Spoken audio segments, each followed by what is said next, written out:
This week, Eric Greenwald from Finite State, shocking, is with us to discuss navigating regulations in supply chain security and a whole host of other things we want to ask a cool lawyer about. Then, in the security news, hacks causing disruptions in healthcare, donuts, and vodka, router and OpenWrt hacks, and the two aren't related. Salt and Volt Typhoon means no more texting, and 10-year-old vulnerabilities. All that and more on this episode of Paul's Security Weekly. This is a Security Weekly production for security professionals by security professionals. Please visit securityweekly.com/subscribe to subscribe to all the shows on our network. It's the show where exploits run wild, packets aren't the only things getting sniffed, and the cocktails flow steady. It's Paul's Security Weekly. Quick question, do your end users always, and I mean always, without exception, work on company-owned devices and IT-approved apps? I didn't think so. So my next question is, how do you keep your company's data safe when it's sitting on all those unmanaged apps and devices? 1Password has an answer to this question. Extended Access Management.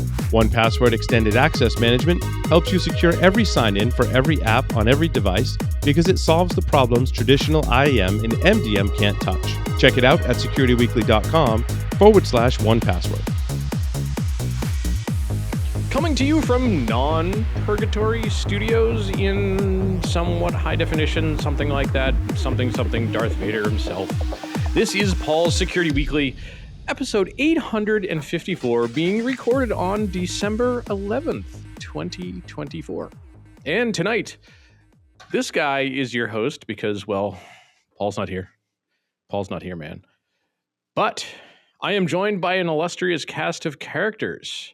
And of course, the mouse doesn't work that system. The mouse works that system. Joining me remotely, Mr. Retired, Mr. Lee Neely. Hey, it's great to be here for a change, not in a regularly scheduled meeting, but doing the podcast instead. Yay! Because no more regularly scheduled meetings. Yes. Yes. Also joining me remotely, Mr. Jeffrey Mann. Cheers to your retirement, Lee. Ching, ching. I look forward to the day when I can join you. Jeff, I thought that was like 3 or 4 weeks away. No. Speaking of the devil, Mr. Joshua Marpet. Hey, Larry, it's always good to be on Larry's Security Weekly. Not a problem at all. Thanks, Josh. And and last, but definitely not least, Miss Mandy Logan. Why, thank you. And since I didn't get to share a dad joke earlier, I have one real quick. Go for it. So I've started wearing a loaf of bread on my head, and it has had some unexpected consequences. I've lost weight, and I think it's because it's a low-fat diet.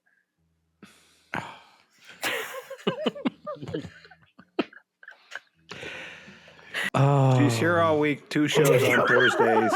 Tip your waitress, try the fish. Try the veal. How about that firmware? Let's go.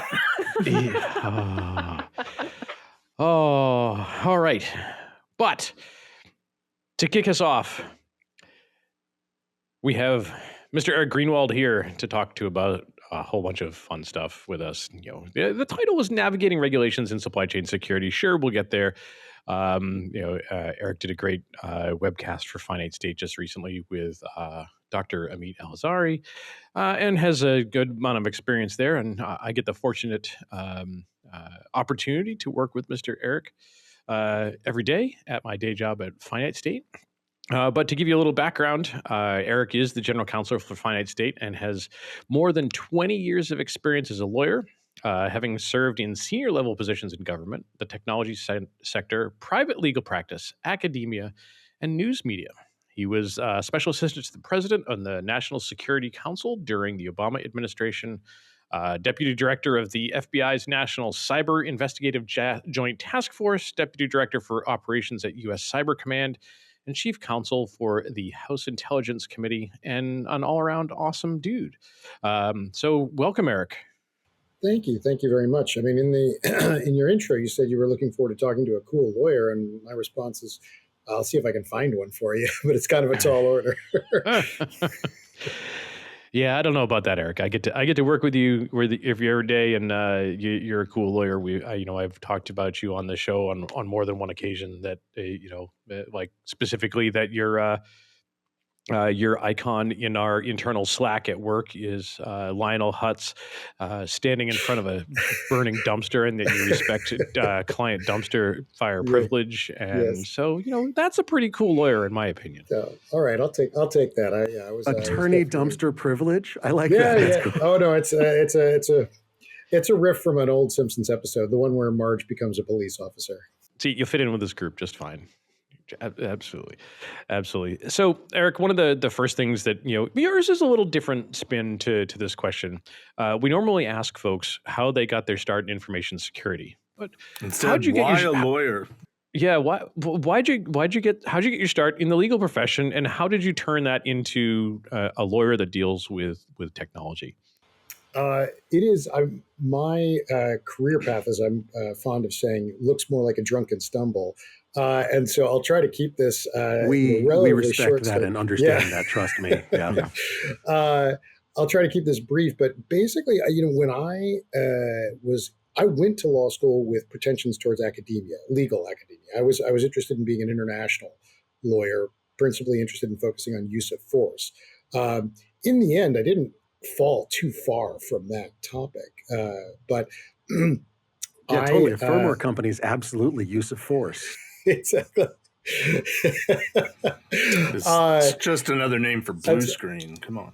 Yeah, well, we'll end up talking about offensive cyber, I'm sure. So I did end up circling back, closing the loop on that.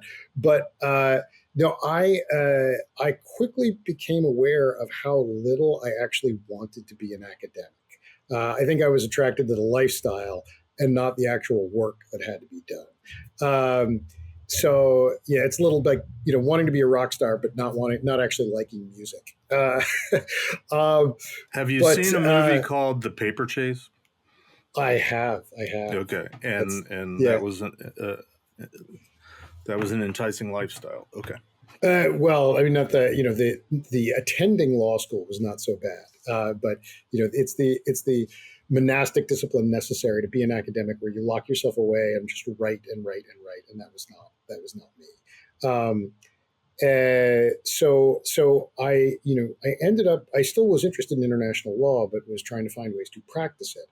That led me to the CIA, and I was working there for a bit.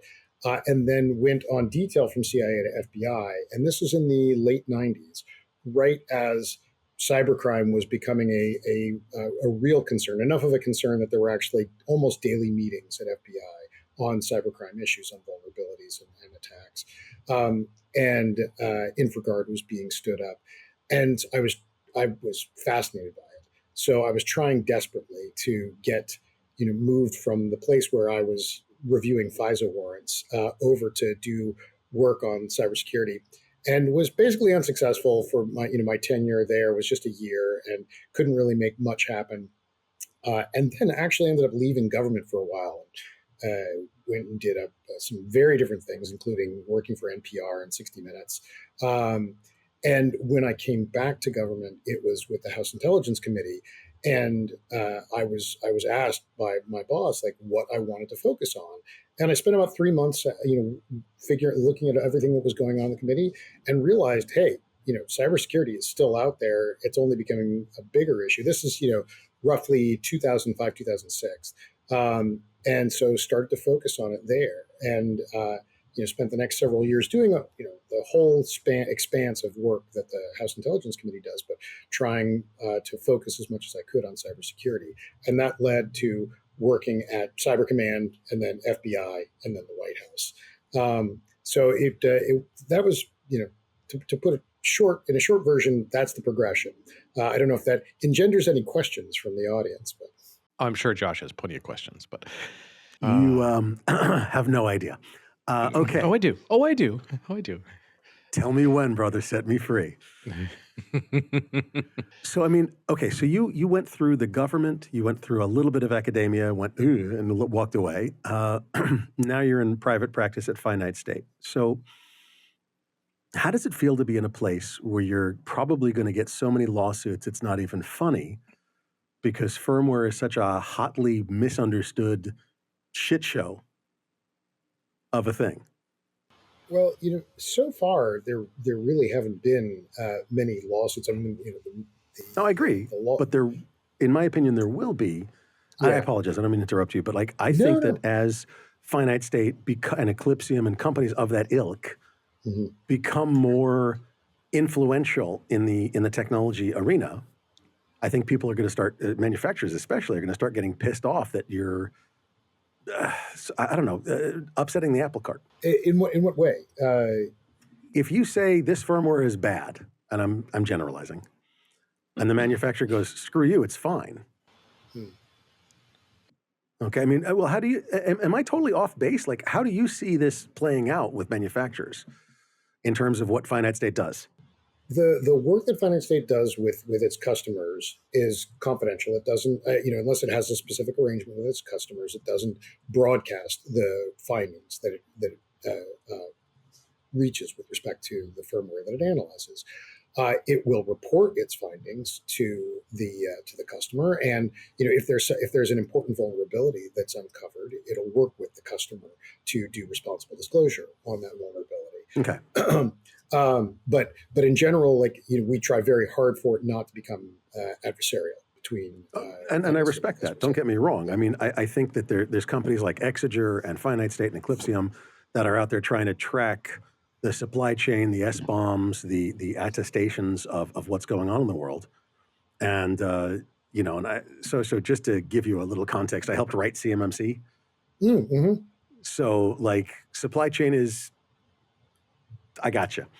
Yeah. I helped to write the Bill of Rights, Josh. So there.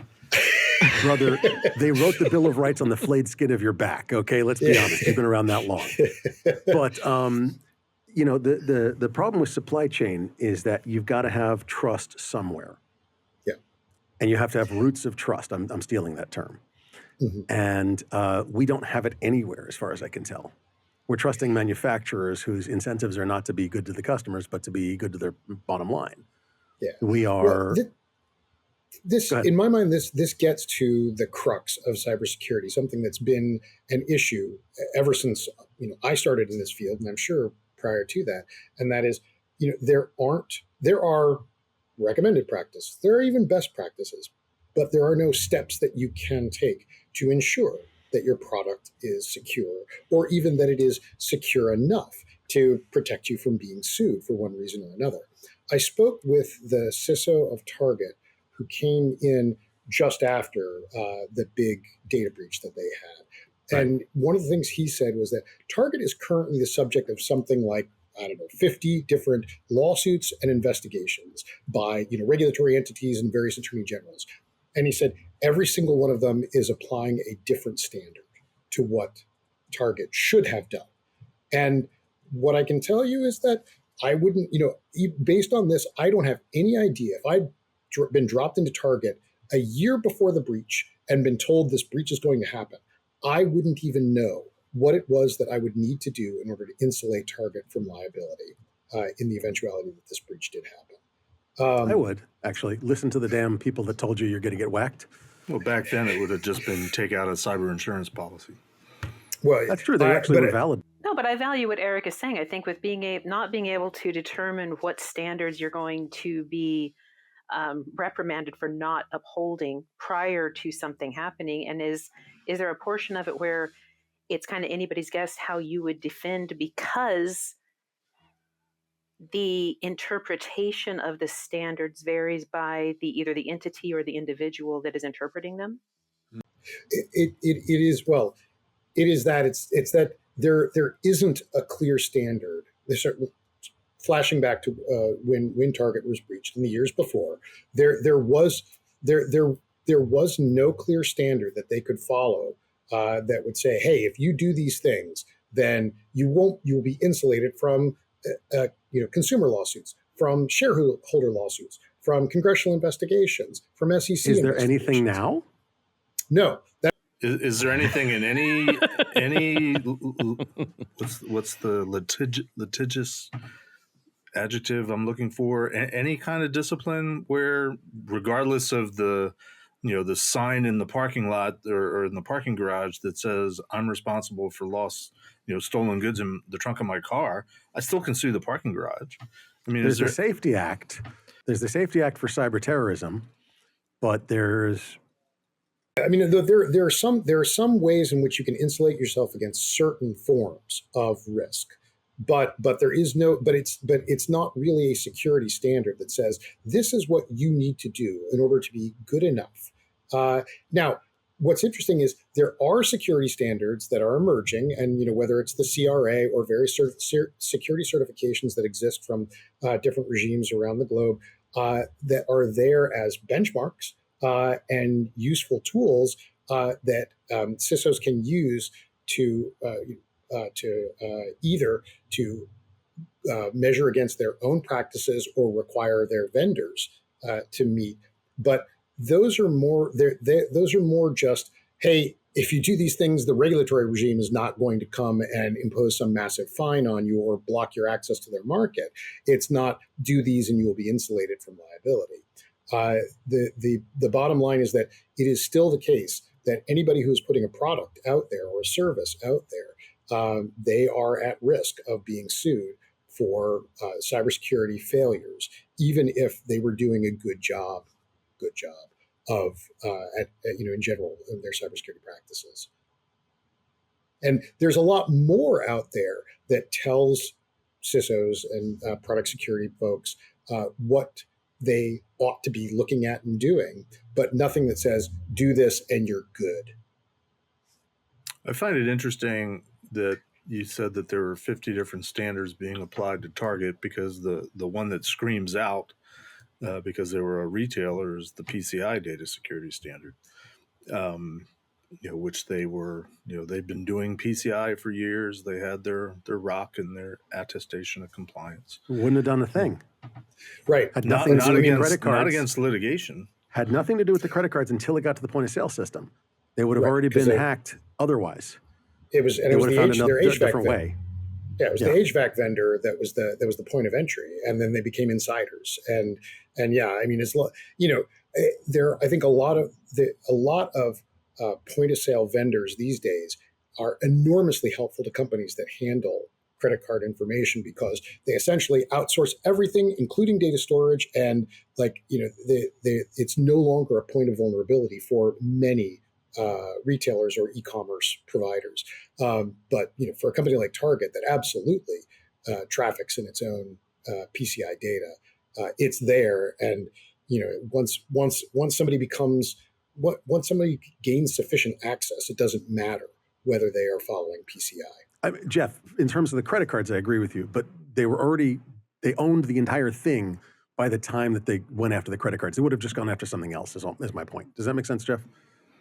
It does, but the PCI standard had requirements in place that should have prevented the HVAC company from gaining initial access.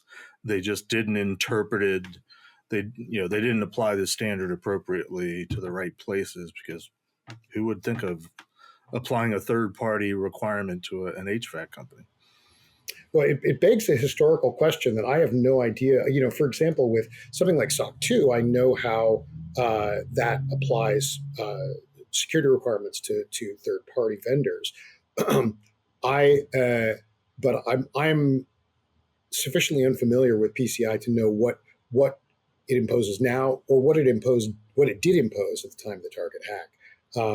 But what I can tell you is, having seen the state of third-party vendor security assessments evolve over the past several years, it was crap even 3-4 years ago.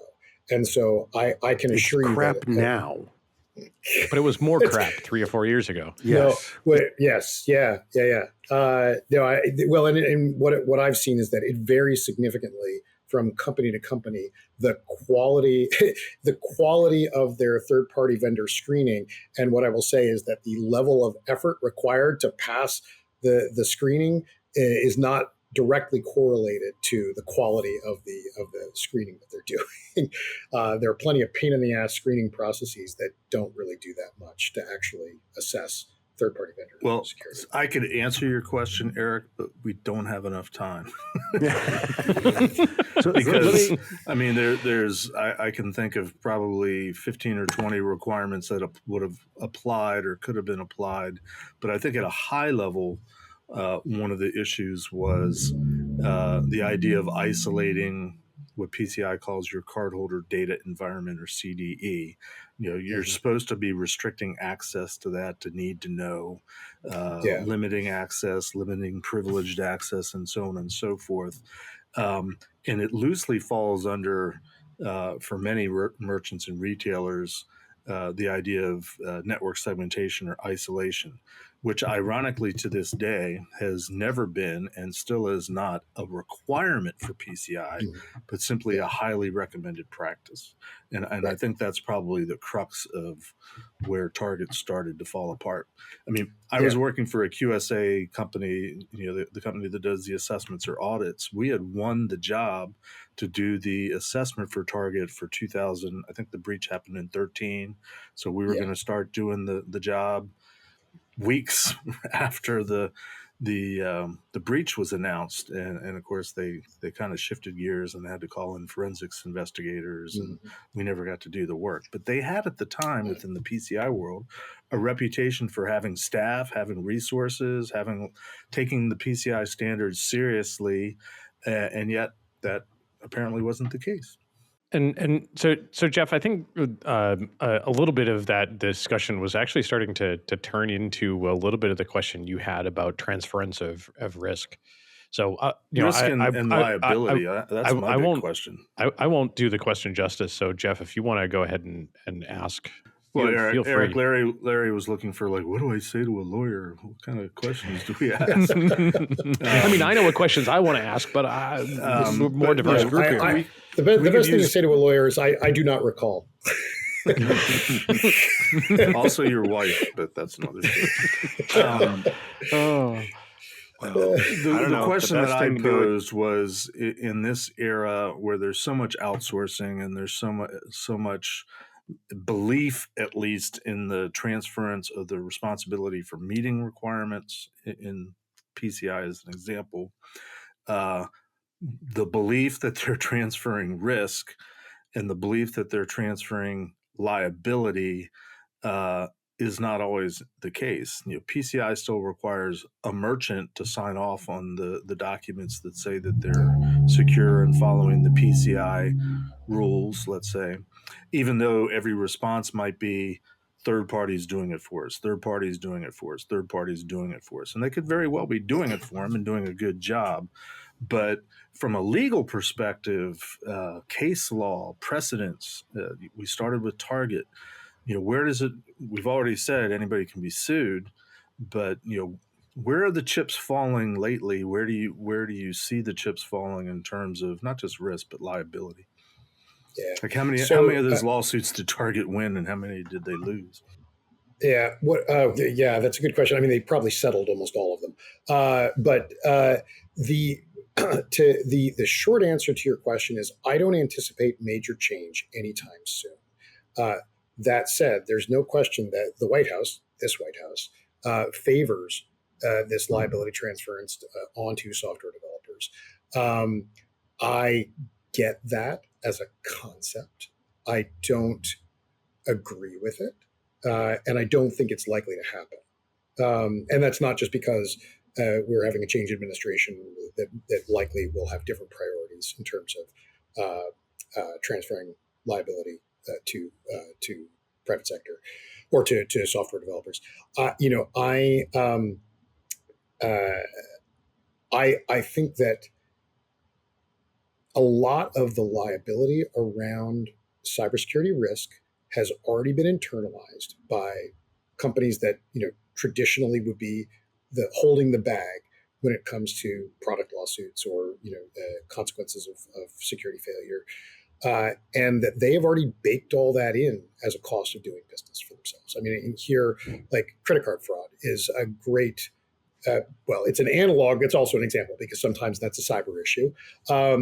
That it's just like the credit card companies understand that they are going to experience a certain measure of fraud, and that they have built that in as a fixed to variable cost, and they just go about their business.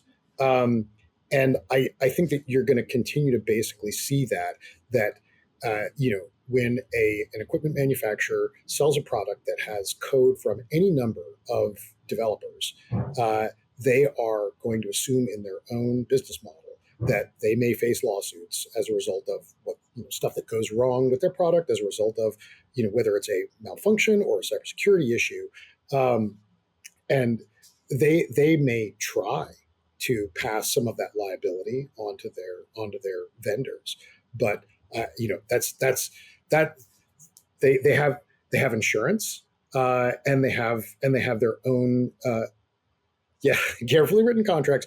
But even so, like there's not I like it is it is hard to seek full indemnification from like a major breach or other issue that affects a big retailer to the tune of tens or hundreds of billions of dollars, trying to squeeze that money out of vendors. The vendors don't have it now, and the vendors may have some insurance, but typically their insurance limits aren't going to help very much. Their coverage limits aren't going to help very much when it comes to trying to satisfy those major lawsuits. And the OEMs will principally look to their own coffers and their own insurance policies, and if they see an opportunity, especially if they have a deep-pocketed vendor that they think they can go after, that maybe they'll try to push the liability back upstream in the supply chain. But I think that for the most part, for the foreseeable future, you're just going to see it play out the way it always has. But I'll throw in one caveat for the way that I think is the most promising avenue for risk and liability transference, and that's through insurance. And here we get back to the question of, okay, you got a cyber insurance policy. How the insurance companies can impose upon you certain measures that you must take, certain technical standards that you must meet in order to be able to get the insurance policy in the first place, qualify for a lower rate, get your renewal, whatever it is. And the problem here again is that if the cybersecurity insurance companies knew what cybersecurity standards their customers could use that would actually materially reduce risk, they would simply require them to take those measures, because it's a simple economic question that I will. Insurance companies only want to sell policies to risks that they consider to be good risks, but they don't know how to measure risk in this space, and they don't know how to guide their policyholders to make themselves better risks. There are some things that they can do that at the margins will reduce risk, but it's not an easy question. It's not a straightforward question, but in my mind, it is the most plausible way that I see to see some real risk transference here, and also by the same token to impose meaningful cybersecurity requirements on companies. Now, that presumes that you actually have standards that lay out truly meaningful cybersecurity, and we're not quite there yet. Are we getting better than we were? Yeah, every day, week, month that passes, there's, I think, a better understanding of how to create good technical standards and how to implement them. But a lot of this stuff is decided by bureaucracies, and they don't always come up with good answers, or even if they have some sensibility behind their answers, they don't always come up with good implementations. I had two thoughts based on some stuff that came out about a month ago. One was there was an article about Halliburton with their data breach, which was $35 million, which they just absorbed the loss because it only affected about 2 cents per share. So they basically just wrote it off. I'm thinking that in a parallel to a settlement, there was I can't find another example that was bugging me. It was even bigger. They did something similar. And how much has Meta been hit up by the EU for their privacy stuff? But the more relevant question I had is about the same time they were talking about, if you remember, CISA has that secure by design pledge that people are, that they got out there and they want companies to step up to. And it was about November 4th or 5th. Let's leave it loose. They were saying they had all of 90 companies on board. Finite State is one I of think them. there's more than that. Yeah. But is it really?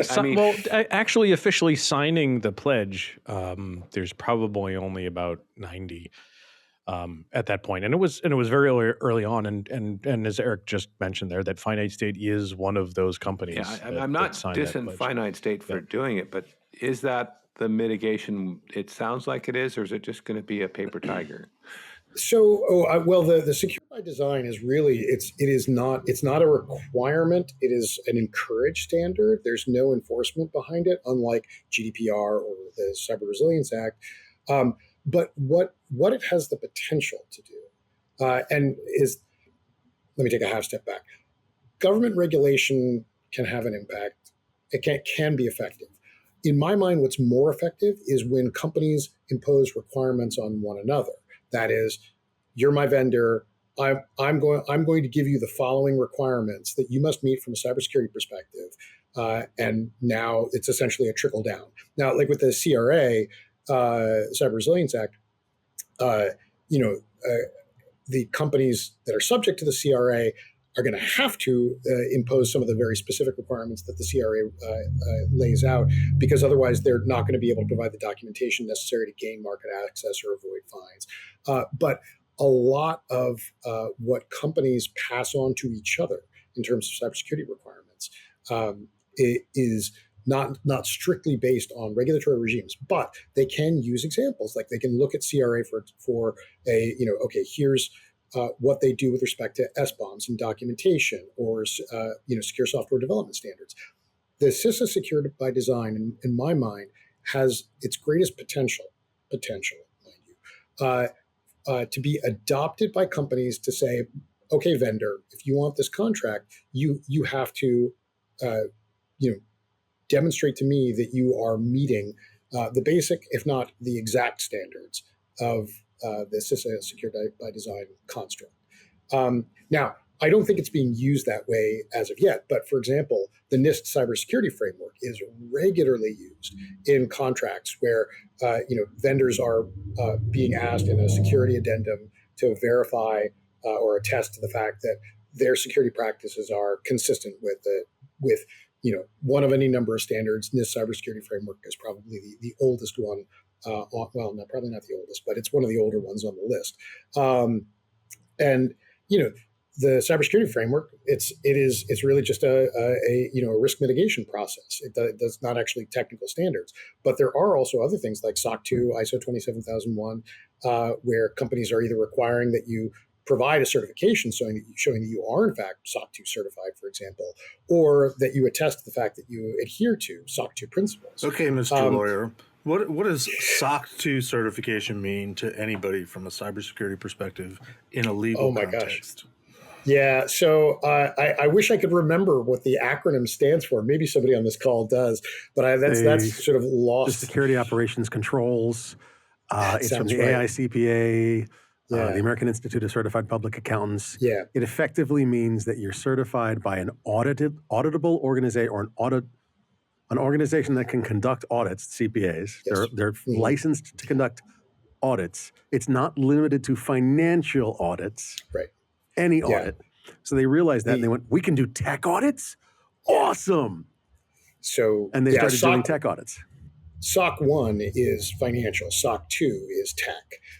And SOC 2 imposes a bunch of policy requirements. For example,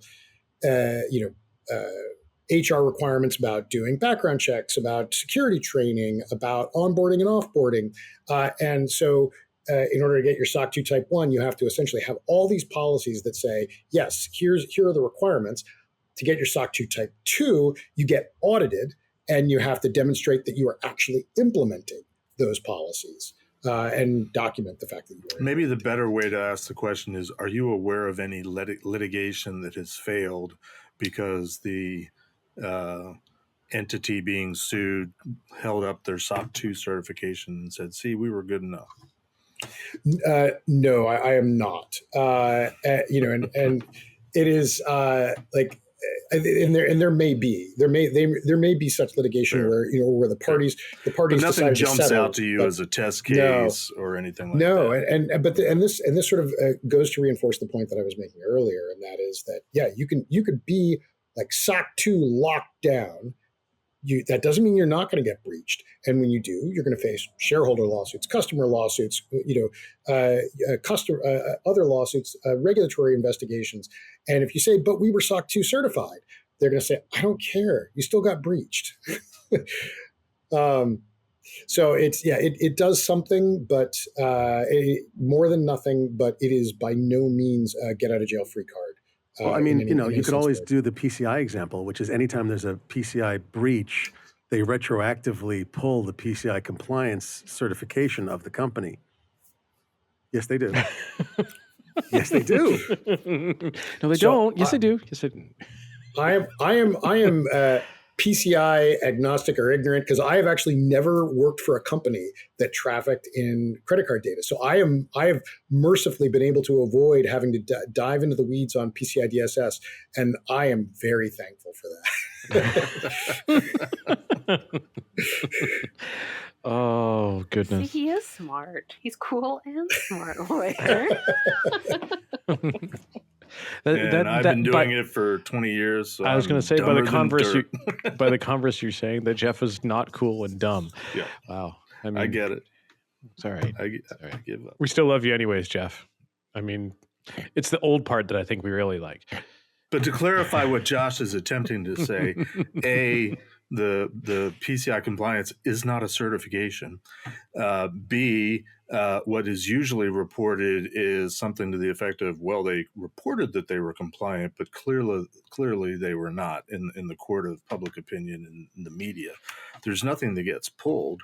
There is an assumption, because what usually is found out that something that they were claiming to be doing found out to be negligent, or they weren't doing it as well as they said they were doing. So they have to get I back agree with you onto there. a path of being compliant. I have never stated that that's. I'm sorry. Let me be clear.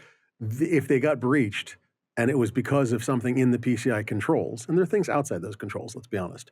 But if it was because of something inside the PCI controls, they were probably doing it wrong. Those controls are actually pretty solid. Okay? But I just think it's funny stating it that way. That's all. Yeah. All right.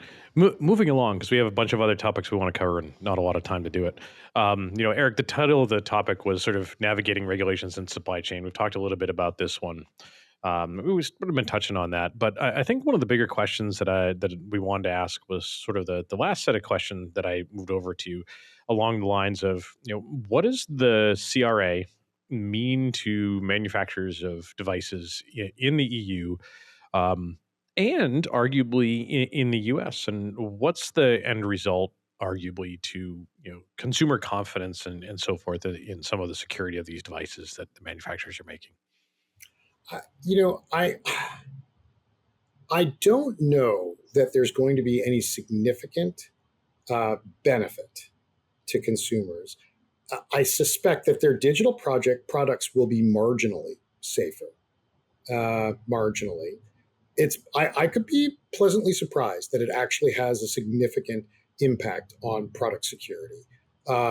Maybe, but like the CRA, even though it is the toughest thing around, the toughest thing we've ever seen, it's not that tough.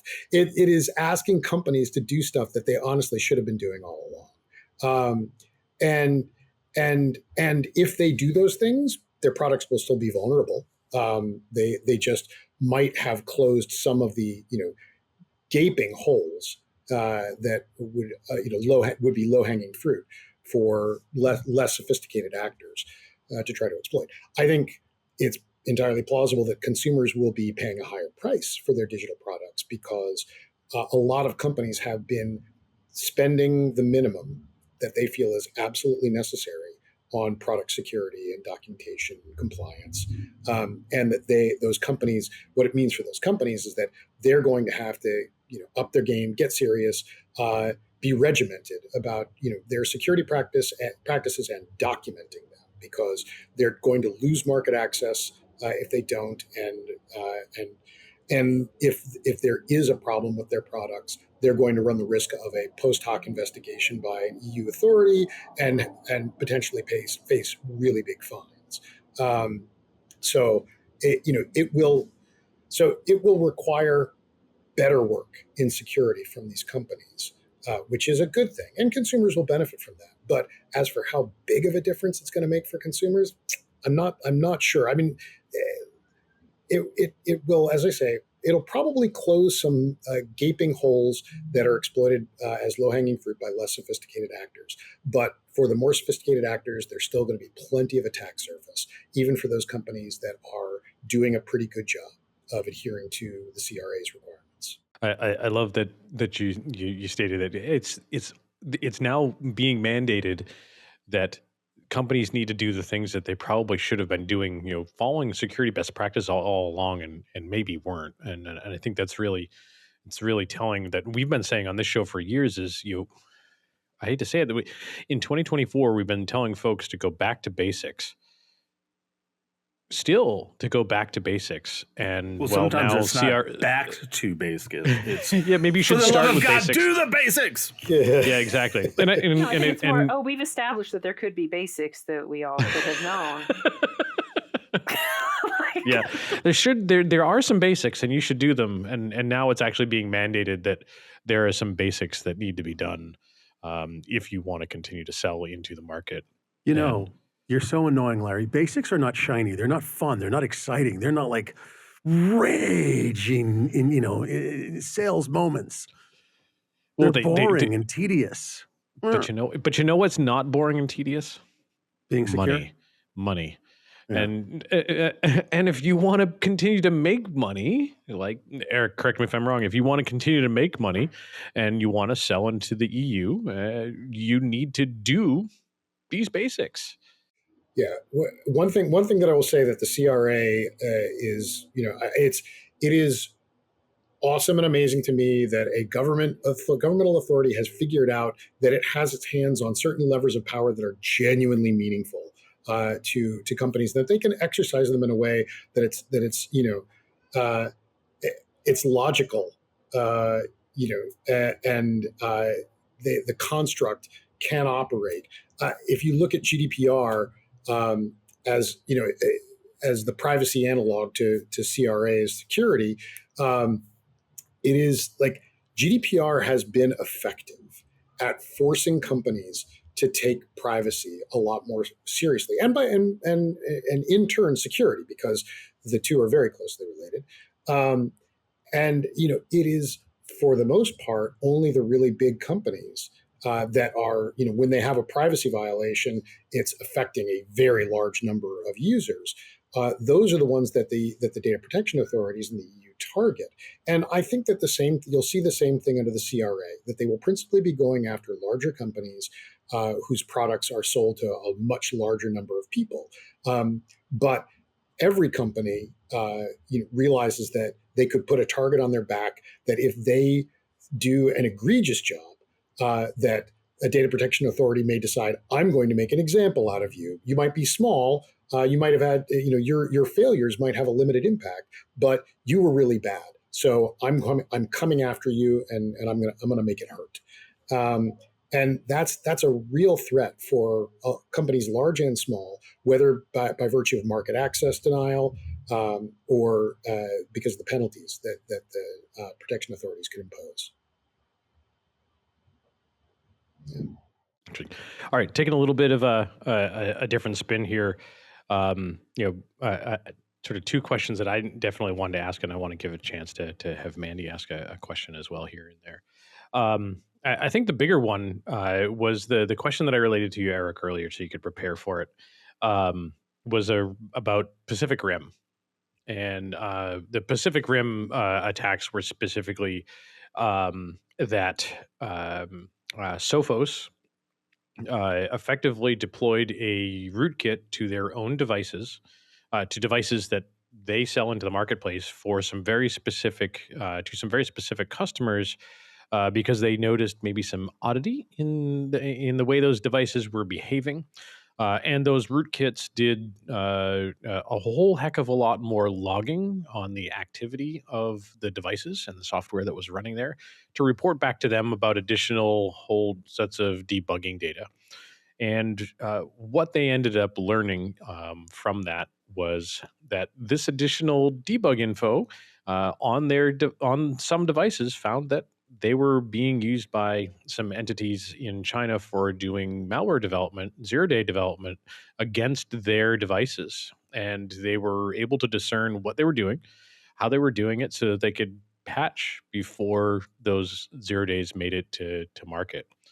And we talked about this one at length at the show, and I think one of the questions that came up with was like, holy crap, how did Sophos's lawyers allow them to go and deploy additional logging on specific devices in specific countries on certain stuff to get extra data that those customers were not aware was happening? Like, what are your thoughts around some of that, and how do you think they got away with that legally? So what I will say is it certainly required a degree of risk tolerance by Sophos, the Sophos leadership and its lawyers, that is not particularly common in corporations, especially larger ones, especially multinationals. It is, but here's the guidance that I have always offered to people. And I suppose I'm a little bit late to offering this, but I should say that nothing that I say on this program should be considered legal advice or relied upon as such. But Too late. And Eric did not. Lawyer. But the He's low just not fat your diet lawyer. is legally sound. Yes, and for the record, Eric did not stay at a Holiday Inn Express last night. He does not play a lawyer on TV. He is a real lawyer, but you should still not construe this as your legal advice because he is not your counsel.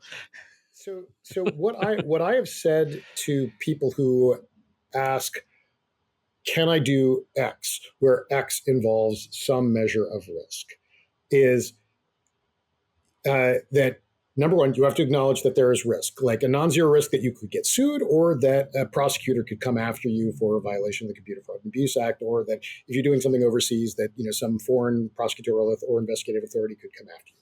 You have to recognize that that could happen. The second thing that you need to do is you need to build yourself the best set of facts that you can. And that is, if you're going to do something that is brushing up against, if not stepping over the line, that you need to do it in a way that is narrowly targeted, that is careful, that is going to avoid collateral damage, that is going to avoid gathering any information other than what you feel is absolutely necessary to carry out whatever security operation you are carrying out.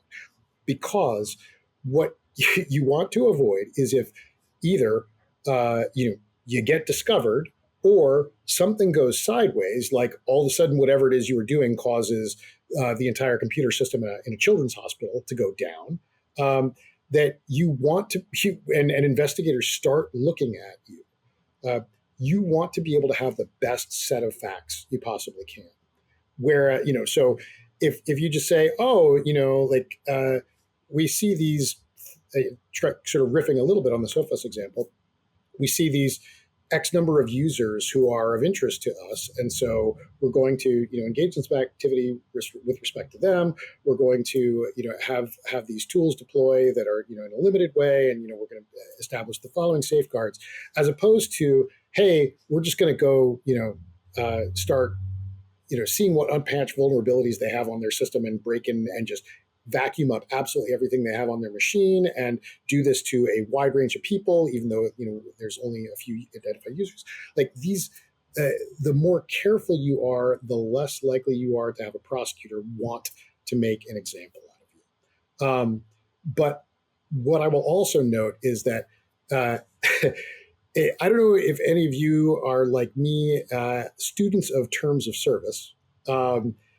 But if you look at some, probably, if you look at the FTC's actions against companies for having draconian terms of service, you will find a couple of interesting examples. And there's one that Next, you're I going I to tell can us you read the EULAs on a regular basis. I I try to avoid them, but I was going to say, Jeff, he's a lawyer. Of course he does. yeah, I It's am his trying to job. cut down. Yeah, Okay. but so there is one from years and years ago that I like when I the first job I had after leaving government was with a company called Redacted, and it was honestly, in a lot of ways, it was a dream job. In some ways, it was a nightmare job, but it was a dream job because it actually, the company, its orientation was, we want to work with companies to help them defend themselves in ways that lean as far forward in the direction of CFAA prohibitions as we can without crossing the line. And so, in doing research as part of that, being general counsel for Redacted, I became a student of these terms of service and EULAs to see, okay, what do people accomplish through these? And there was one example from Sears and Kmart from the 2000s, where they had people become members of the Sears community. They actually paid people $10 to agree to be members of the Sears community, and they installed software on their machines. And I'm just going to read a couple of excerpts from those terms of service.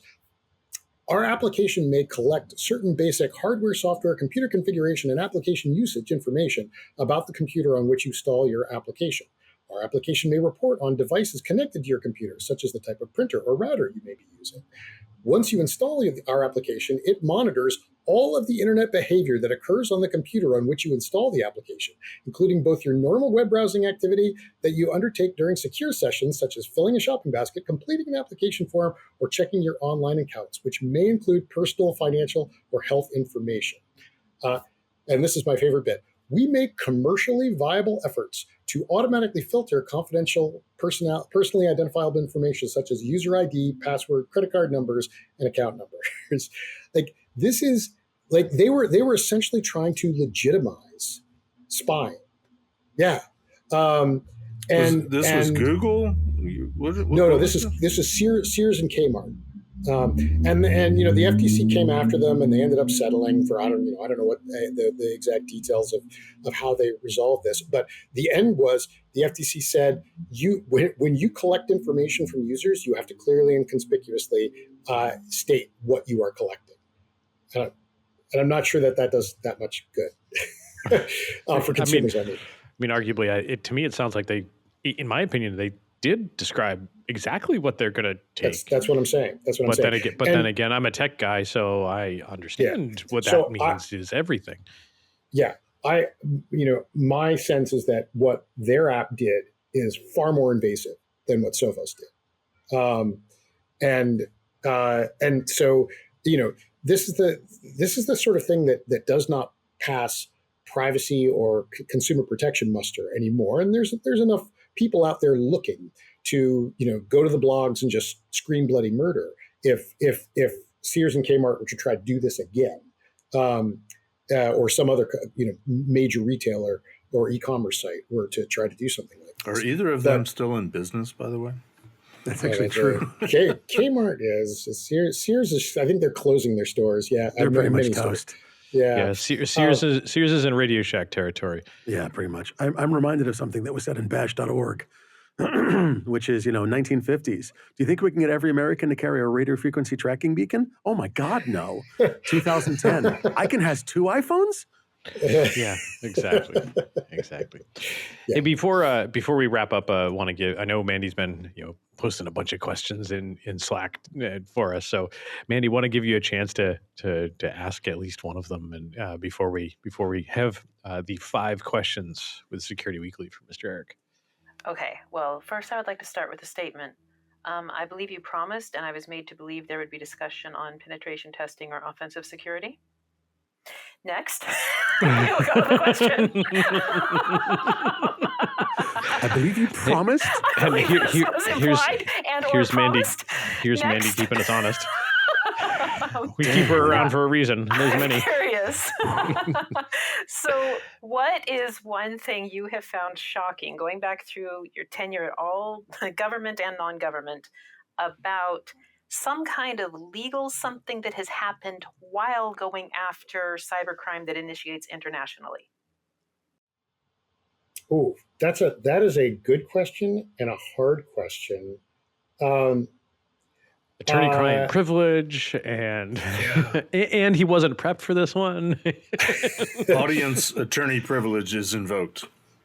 Well, so before you got to the legal bit, I was sort of formulating an answer that I'll give, and I'll try to think while I'm talking about a legal angle, a different answer with a legal angle. But when I was working at Cyber Command and at FBI, I was aware of a number of hacks before they became public, and each time, like, RSA got hacked. I'm like, oh my God, everybody's going to lose their minds. And then it became public and it was a news story. But did people lose their minds? Not even close. And then the next one, the big one comes along, and oh my gosh, people are going to lose their minds, and they didn't. And the hacks that I saw where people actually lost their minds were pretty much only those where they lost access to their gaming platforms. I mean, and to Eric chew up a little bit of the time, back to the Target thing, like that Target breach happened right before Christmas. And it was like, oh my God, people are going to lose their mind. No one is going to shop at Target because cyber, and they had the best year ever. Yeah. The best. Yeah. So They had the most publicity that year ever. Yeah.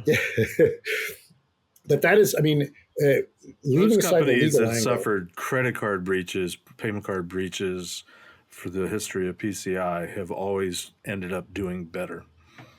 That's interesting. Yeah, there's usually a stock bounce. Like you'll have a dip for companies that suffer a breach, and they inevitably recover. And as Jeff indicated, some of them go on to do even better than they were before. So, but Mandy, that to me in my history was definitely it was something that took me a while to wrap my head around. The idea that you have these hacks that are demonstrating fundamental problems with companies that are supposed to be, that are relied upon for being secure. RSA is probably the best example. And yeah, it's a news story. And yes, some people are jumping up and down, but very few of them. And the furor passes very quickly. Now, they're like, when you flash forward to something like SolarWinds, I would say that was something where people appropriately lost their minds. I think that the reaction to that, at least in the community, it's that's something that's a bit more sophisticated than the rank and file public are going to understand. But the community was, I feel like, appropriately seized with the seriousness of that hack, the potential, what it actually did lead to, what it could have led to, and what that style of hack the kind of damage that could cause. Like that was, I feel like, an appropriate mind losing. Again, at least in the community. All right, Eric, to wrap us up, are you ready for 5 questions with Security Weekly? We're going to see if I am. All right. You're not. I'm definitely not. No. So there are no wrong answers. All good stuff. Okay. I prepped you for a little bit on You gave me one example. I gave you one example, and so I only let you prepare for one of them. So yes. First one is 3 words to describe yourself. Oh. That's one. No, I'm kidding.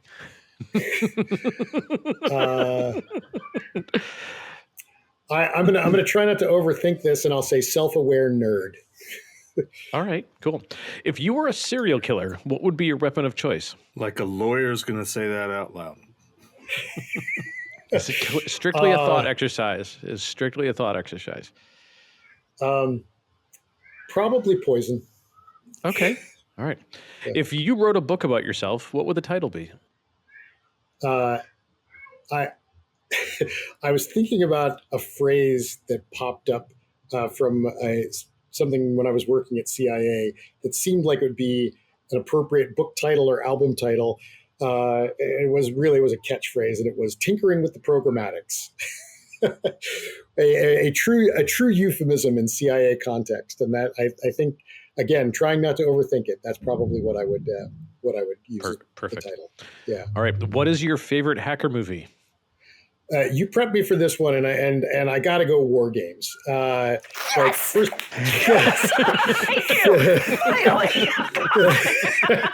well, there's a couple of reasons. First is, I mean, I'm sure it's not the first hacker movie, but it was, I saw it in the theaters, and it had a big impression on me.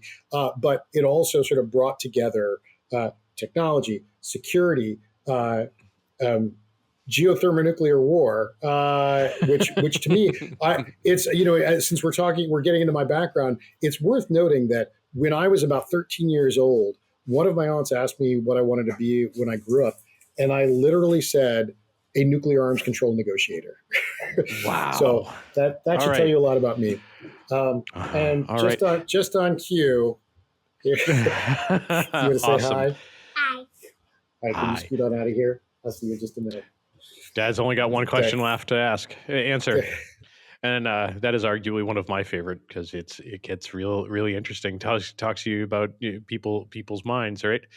Choose two celebrities to be your parents, alive, dead, fictional, or otherwise. Sorry, Lee, I stole your thunder. So, all right. Well, I am gonna think about this for a second, but I will say that when I was a kid, Lee Majors and Farrah Fawcett were married. And I actually fantasized about being their child, but that was like the 8 or 9 year old me. And